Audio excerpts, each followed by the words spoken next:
नमस्कार साथियों, मित्रों। आज सप्तम भाव में ग्रहों की उपस्थिति और ग्रहों के योग से आपके जीवन में कौन कौन से राजयोग बनते हैं, आज हम लोग इसी विषय पर चर्चा करेंगे। तो यदि आप अपनी कुंडली नहीं देख पाते हैं तो आज इस वीडियो को देखने के बाद आप सक्षम हो जाएंगे कि सप्तम स्थान में आपके कौन से ग्रह हैं और क्या उसका परिणाम होता है। तो शुरू करते हैं। चूंकि सप्तम स्थान यदि लग्न मेष लग्न की कुंडली हो, सप्तम स्थान में तुला राशि होती है और तुला राशि के स्वामी होते हैं शुक्र। अगर शुक्र सप्तम स्थान में विराजमान हो तो मालव्य नामक योग बनता है। लेकिन अगर सप्तम स्थान में शनि विराजमान हो तो सस योग बनता है, सस नामक योग बनता है। तो शुक्र के साथ सूर्य अगर हैं तो क्या स्थिति बनेगी, शुक्र के साथ चंद्रमा हैं तो क्या स्थिति बनेगी, शुक्र के साथ अन्य ग्रहों की क्या क्या स्थितियां हैं, अगर युति बन रही है तो जीवन में क्या स्थिति पैदा हो सकती है। इन सारी चीज़ों को जानेंगे, समझेंगे। तो सबसे पहले जानें कि मालव्य योग है। मालव्य योग जब सप्तम भाव में तुला राशि यानी कि अपनी राशि में शुक्र हो तो मालव्य योग की निष्पत्ति होती है, क्योंकि शुक्र सप्तम स्थान में बैठ करके लग्न भाव को देखते हैं। लग्न भाव मतलब व्यक्ति का अपना शरीर, प्रकृति। अब जब शुक्र सप्तम स्थान में बैठ के लग्न को देख रहे हैं तो उस स्थिति में शुक्र सौंदर्य के भी कारक हैं, तो लग्जरी के भी कारक हैं, समृद्धि के भी कारक हैं और ऐश्वर्य के भी कारक हैं। तो ये सारी चीज़ें अगर शुक्र सप्तम स्थान में अपनी राशि के होकर के लग्न को देख रहे हैं तो व्यक्ति को सौंदर्य, सुख, समृद्धि और ऐश्वर्य की प्राप्ति होती है। ऐसा जातक सुंदर शरीर, आकर्षक व्यक्तित्व का स्वामी होता है। ना तो अधिक दुबला होता है, ना अधिक मोटा होता है, और उसके दांत बहुत सुंदर पंक्तियों वाले होते हैं।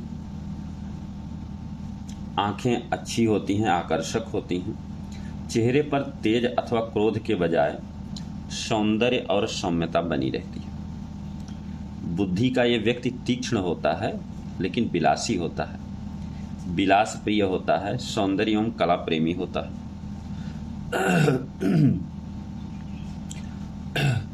और समाज में आदरणीय स्थान प्राप्त करता है। अपने जीवन में स्त्रियों से संबंधित इसको लाभ मिलता है, स्त्रियों से संपर्क में आता है और उससे लाभ भी लेता है। अन्य राजयोग होने पर व्यक्ति राजनीति अथवा कला के क्षेत्र में भी जाता है।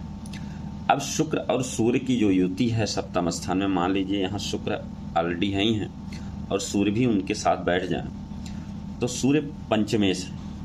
मेष लग्न की कुंडली में सूर्य पंचम स्थान के स्वामी हैं। तो पंचम स्थान के स्वामी यदि सप्तम स्थान के साथ, स्वामी के साथ सप्तम स्थान में बैठ जाते हैं तो पहली चीज तो यह है कि यह व्यक्ति प्रेम विवाह करता है।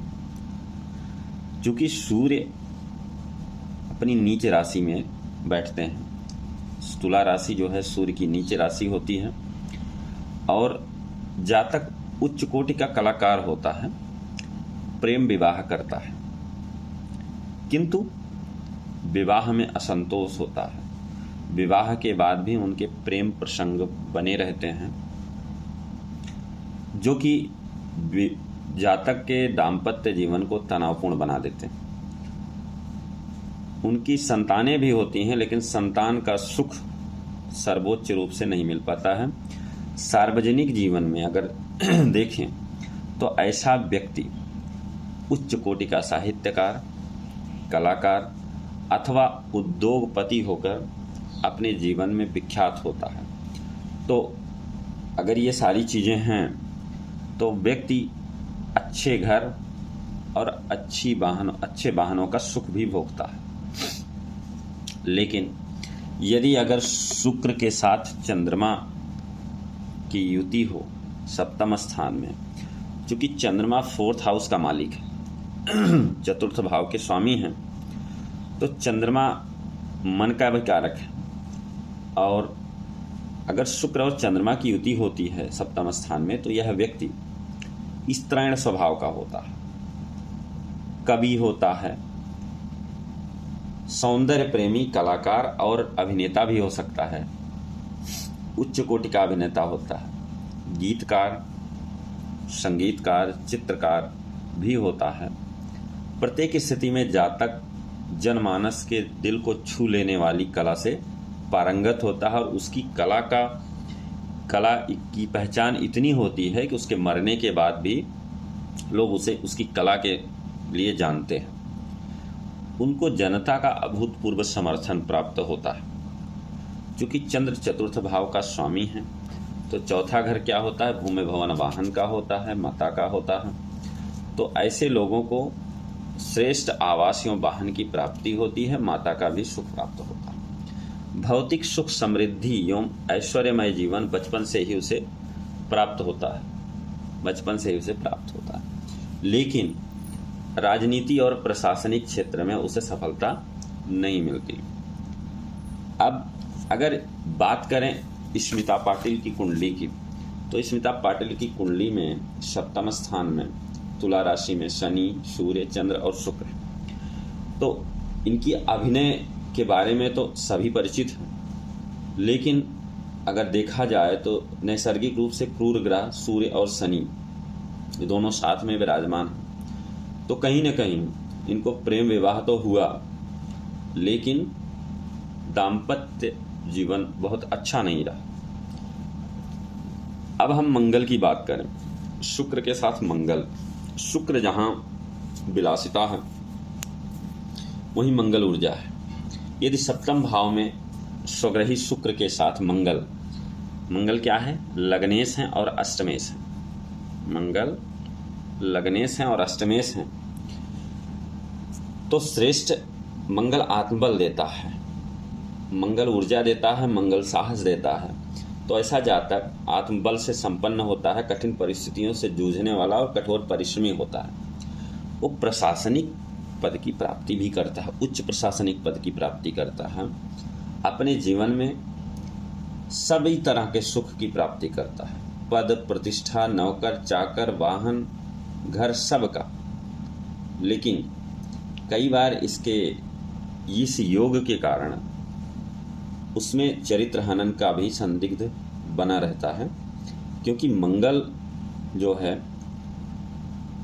ऊर्जा का कारक है और शुक्र कामुकता का कारक है। तो ऊर्जा और कामुकता की स्थिति जब बनती है तो व्यक्ति कामुक मनोवृत्ति का होता है और आक्रामक बन जाता है।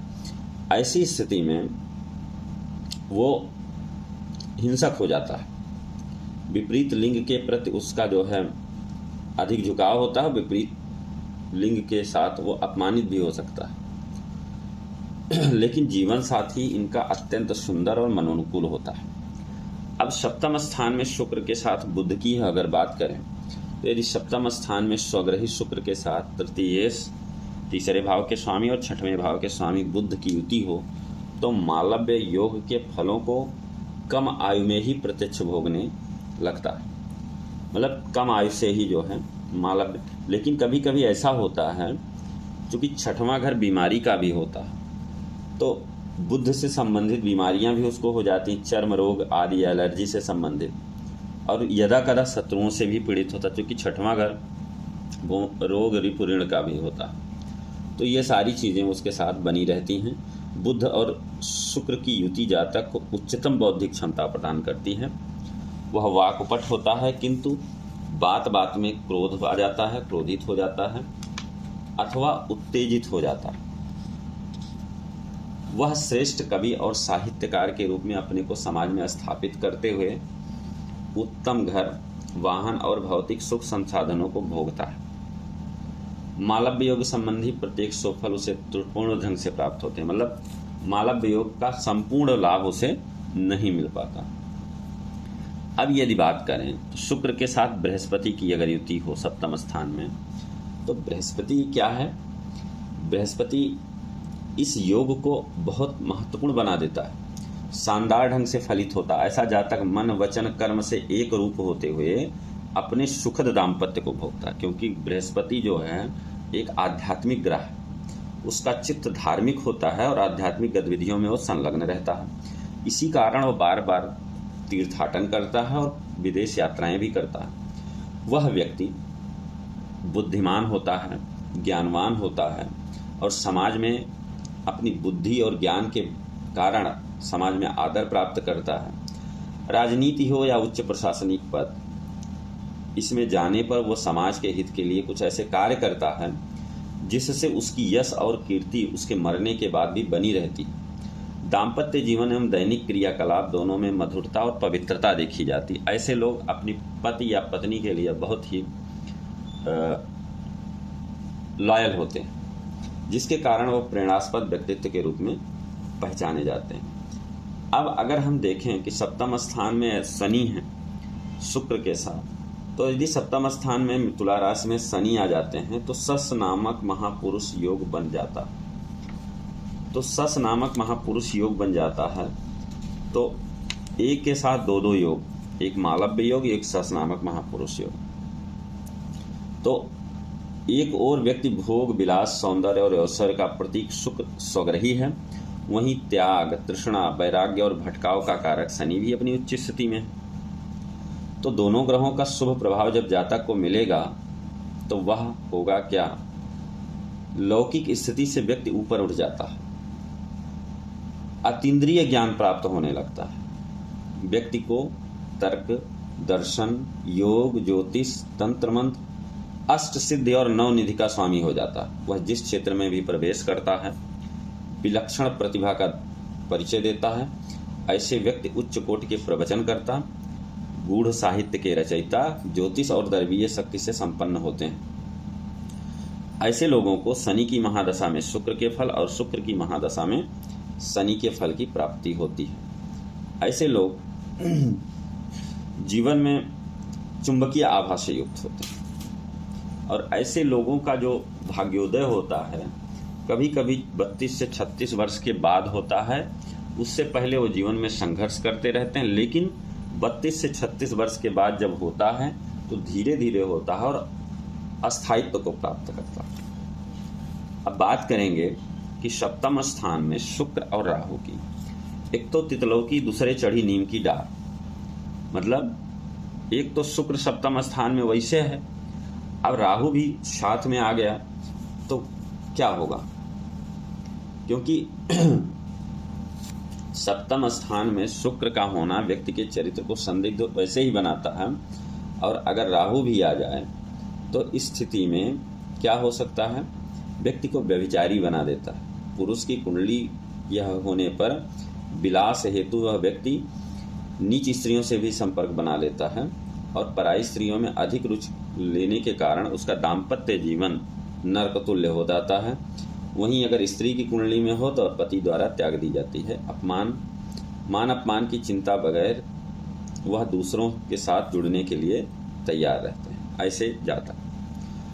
अब अगर शुक्र और केतु की बात करें सप्तम स्थान में